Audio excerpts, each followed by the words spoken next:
ఏది అసెంబ్లీ మొదలవుతున్నది. ఈ అసెంబ్లీ మొదలవుతుంటే అసెంబ్లీకి 23 నుంచి అసెంబ్లీ రాష్ట్రంలో 23 నుంచి అసెంబ్లీలో ఇప్పటిదాకా 10 మంది కాంగ్రెస్ ఎమ్మెల్యేలు టీఆర్ఎస్ ఎమ్మెల్యేలు కాంగ్రెస్లోకి చేరిపోయినారు. మిగిలిన 13 మంది ఎప్పుడు చేరుతారు?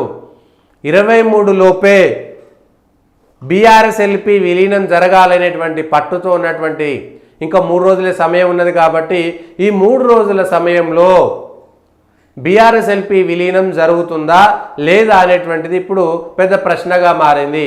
ఒకవేళ బీఆర్ఎస్ ఎల్పీ విలీనం జరగకపోతే కేసీఆర్ ఈసారైనా అసెంబ్లీకి వస్తారా రారా? మొదటి అసెంబ్లీకి రాలేదు. ప్రధాన ప్రతిపక్ష నాయకుడు సమావేశంలో ఒక్కరోజు కూడా హాజరు కాలేదు. ఓడిపోయిన తర్వాత కూడా కేసీఆర్కి అదొక పెద్ద చెడ్డ పేరు. ఇప్పుడు అసెంబ్లీ సమావేశాల్లో ఏం జరగనున్నది? 22 తారీఖు నుంచి ఇక్కడ పార్లమెంట్ సమావేశాలు అవుతున్నాయి. పార్లమెంట్ సమావేశాలు 23 తారీఖు బడ్జెట్ ఉన్నది.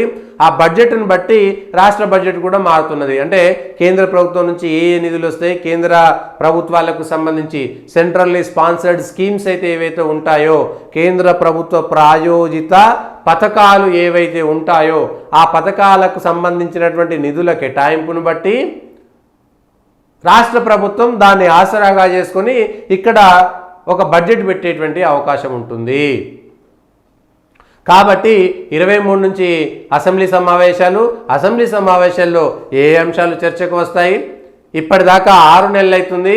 6 నెలల్లోపు ఇచ్చినటువంటి 6 గ్యారంటీల అమలు విషయంలో కానీ, డిక్లరేషన్ల విషయంలో కానీ హాట్గా ఉండేటువంటి అవకాశం ఉంది. 10 రోజుల పాటు అసెంబ్లీ సమావేశాలు ఉంటాయని అంటున్నారు. 20 రోజుల పాటు అక్కడ పార్లమెంట్ సమావేశాలు ఉంటాయి. ఈసారైనా సరే సుహృద్భావ వాతావరణంలో కేవలం చర్చలు మాత్రమే జరగాలి అసెంబ్లీలలో. కాకపోతే 10 మంది ఎమ్మెల్యేలు కాంగ్రెస్లో చేరినటువంటి వాళ్ళతో పాటు ఇంకా 13 మంది చేరుతారా లేదా అనేటువంటి అంశంపైన క్లారిటీ రావాలి. ఒకవేళ బీఆర్ఎస్ ఎల్పీ విలీనం కాకపోతే మొత్తం అసెంబ్లీ జరిగినన్ని రోజులు దీనిపైనే చర్చ సాగుతుంది. అసెంబ్లీకి సంబంధించినటువంటి సమావేశాలు గందరగోళంగానే ముగిసిపోతాయి. ఇప్పుడు రైతు భరోసా, రైతు రుణమాఫీ, మిగిలినటువంటి ఏవైతే కాంగ్రెస్ మేనిఫెస్టో ఇచ్చిరో ఆ మేనిఫెస్టోకి సంబంధించినటువంటి అంశాలపైన చర్చలు జరగాల్సినటువంటి అవసరం ఉంటుంది. ప్రభుత్వం సమాధానం చెప్పాలి, ప్రతిపక్షాలు ఎండగట్టాలి. ఆ ప్రతిపక్షాలు ఎండగట్టడానికి సమయం ఇవ్వాలి.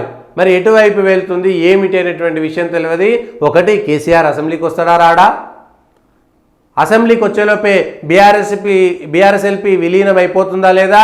ఎల్పీ విలీనం అయితే ప్రధాన ప్రతిపక్ష హోదా నుంచి కేసీఆర్ పక్కకు పోతే కేవలము కేసీఆర్ టీఆర్ఎస్కి సంబంధించినటువంటి పక్ష నాయకుడు మాత్రమే మిగులుతారు.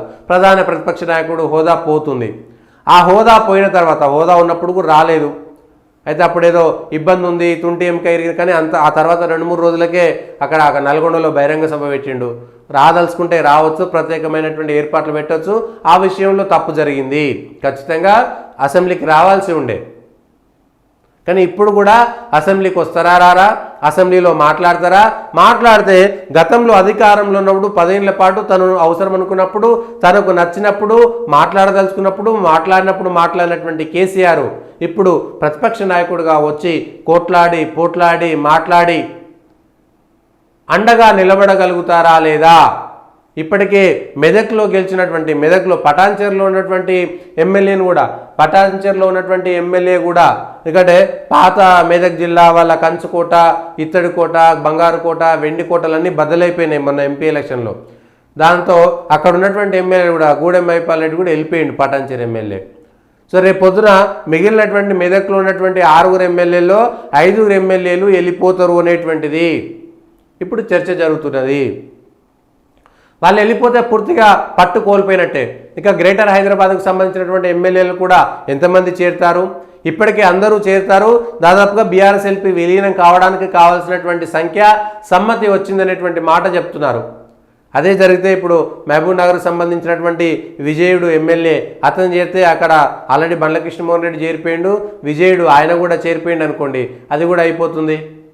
సో అసెంబ్లీ సమావేశాలకు లోపే ఏం జరగబోతున్నది, ఎవరెవరు ఏం మాట్లాడబోతున్నారు, ప్రతిపక్ష హోదాతో కేసీఆర్ వస్తాడా రాడా, ప్రతిపక్షాలు ఏమి సంధిస్తాయి, అధికార పక్షాలు ఏం సంధిస్తాయి, ఏం జరగనుంది అనేటువంటి అంశం పైన మాత్రము క్లియర్గా దానికి సంబంధించినటువంటి అంశంలో అసెంబ్లీ సమావేశాలలోపే దానికి ఒక క్లారిటీ రావాల్సినటువంటి అవసరం ఉన్నది. ఇంకా ఇంకొకటి అంశము